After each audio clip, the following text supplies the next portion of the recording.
اللہ ان کو آزماتا ہے جن کو اپنے قریب لانا چاہتا ہے۔ اللہ جب آپ کو آزمائش میں اور مایوسی کی حالت میں دیکھتا ہے تو وہ ہنستا ہے، یہ جان کر کہ آپ کے حالات کا بدلنا اب بہت قریب ہے، مگر آپ نہیں جانتے، ورنہ آپ اس وقت کبھی بھی نا امید نہ بیٹھے ہوتے۔ یقین رکھیں ہم اس رب کی خیر سے کبھی بھی محروم نہیں ہوں گے جو ہنستا ہے۔ بے شک ہر مشکل کے ساتھ آسانی ہے۔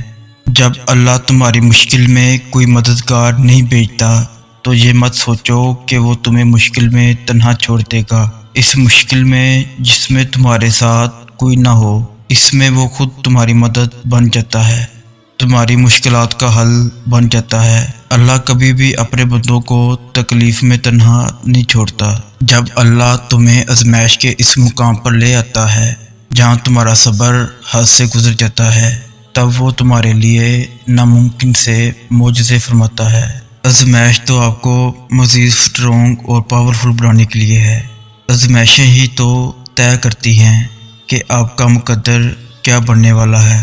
آزمائشیں ہی تو آپ کے حق میں جنت یا جہنم کا فیصلہ کریں گی۔ آزمائشیں ہی تو کوشش کرنے کی موٹیویشن ہیں، اور انسان کے لیے تو وہی کچھ ہے جس کے لیے وہ کوشش کرتا ہے۔ ان آزمائشوں سے ڈرنے کے بجائے ان میں کامیاب ہونے کی دعائیں مانگنی چاہیے، اور کوشش کرنے سے کترانا نہیں چاہیے۔ کوشش کے ساتھ ہی سارے نمبرز ہیں۔ کیا لوگوں نے یہ سمجھا تھا کہ وہ چھوڑ دیے جائیں گے صرف یہ کہنے سے کہ ہم ایمان لے آئے؟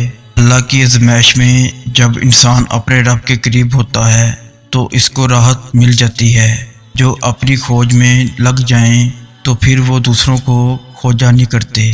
اللہ سے عشق انسان کو اپنی کھوج میں لگا دیتا ہے۔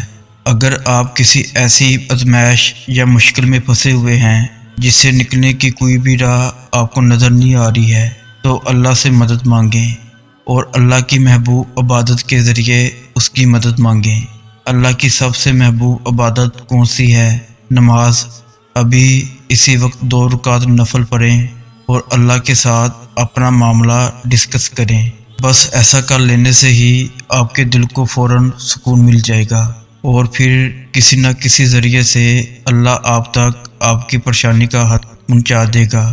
آپ اس سے مدد مانگیں تو آپ کو مدد ضرور ملے گی۔ ہم تیری ہی عبادت کرتے ہیں اور تجھ سے ہی مدد چاہتے ہیں۔